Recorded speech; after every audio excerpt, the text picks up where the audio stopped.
இப்போ ஒரு ஆய்வு அப்படிங்கிற ஒரு நிகழ்வு வந்து, அது எனக்கு மட்டும் அது பயன்பட்டுச்சுன்னா, அது ஆய்வு கிடையாது.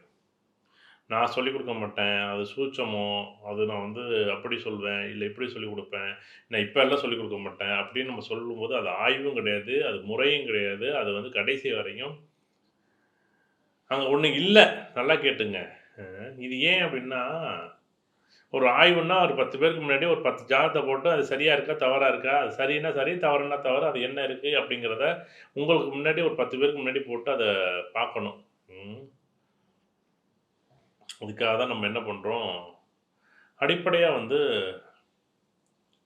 சின்னதா ஒரு கால் வலிக்குது அப்படின்னா என்ன பண்ணுவோம், ஒரு மெடிக்கல் ஷாப்ல போய் என்ன பண்ணுவோம், ஒரு அயோடெக்ஸ் வாங்கி கால்ல தடவுவோம்.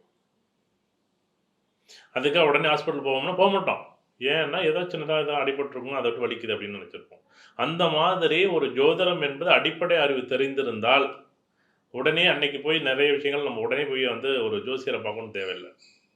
ஆனா, ஒரு பெரிய விஷயமா இருக்கு, ஒரு தொழில் தொடங்கணும், பெரிய விஷயமா இருக்கு, ஒரு வீடு கட்டணும், பெரிய விஷயமா இருக்கு, அப்படி ஏதாவது ஒரு முக்கியமா இருந்துச்சுன்னா, அது வந்து கண்டிப்பா நீங்க அது இன்னும் 1 மாதமோ, இல்ல 2 மாதமோ நீங்க படிக்க, படிக்க பழக, பழக அது ஆட்டோமேட்டிக்கா உங்களுக்கு வந்துற போது. அப்ப ஒரு நிகழ்வு என்பது உங்களுக்கு அது பயன்படும் அப்டின்னா, அந்த ஆய்வு அப்பதான் ஜெயிக்கும். அப்பதான் வெற்றி பெறும் 1. அடுத்தது வந்து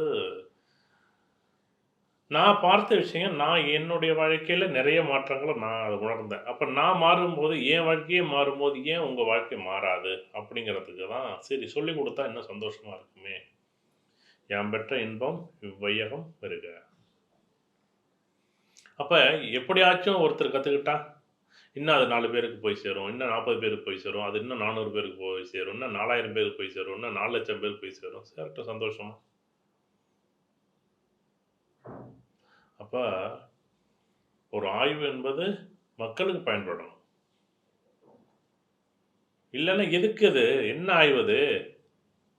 ஒரு விஷயத்த சொல்லிக் குடுக்காத ஆய்வே கிடையாது. நான் ஒரு விஷயம் வச்சு நான் சொல்றேன். இப்போ ஒண்ணு சொன்னேன்ல.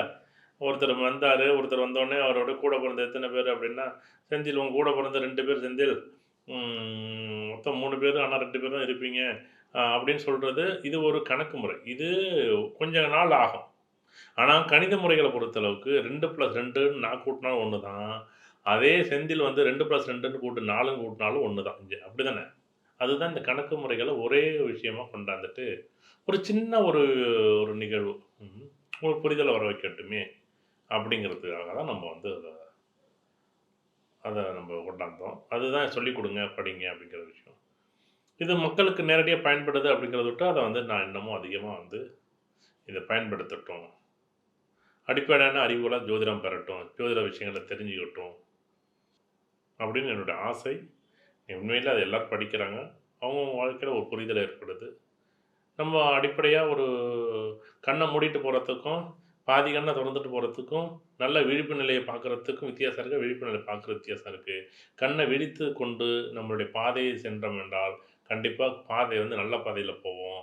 கண்டிப்பா அந்த பாதை நல்ல பாதையா இருக்கும். அது வெற்றி பாதையா அமையும் அப்படிங்கிற ஒரு எண்ணத்தில தான் இந்த ஜோதிடத்த கத்துங்க அப்படின்னு சொல்றேன். அதுவே அந்த பார்வைக்கு, இப்ப நல்லா இருக்கு அப்படின்னு நான் சொல்லி அனுப்பி விட்டுருவேன். நீங்க கொஞ்சம் தூரம் போனோனே என்ன பண்ணுவீங்க, உங்கள அறியாமல் உங்கள கண்ண மூடிக்கிட்டீங்கன்னா, அது நல்லது இருக்கும், கெட்டது இருக்கும். அங்க நின்னுட்டு என்ன கேட்கறதுக்கு ஆளும் இருக்காது. நீங்க அங்க நின்னுட்டு சிக்கி தவிப்பீங்க. அப்ப என்ன நடக்கும்? வழி தெரியாம நிக்கும்போது, நடுக்காட்டுல போகும்போது வழி தெரியலன்னா நீங்க என்ன யார எந்த ஜோதிடர்ட்ட கேட்க முடியும்? தயவு செய்து அதுதான் ஜோதிடம் படிங்க அப்படின்னு சொன்னது. ம். பாதை தெரிஞ்சுச்சுன்னா, வாழ்க்கையில வெற்றி உண்டு. கண்டிப்பா. நன்றி.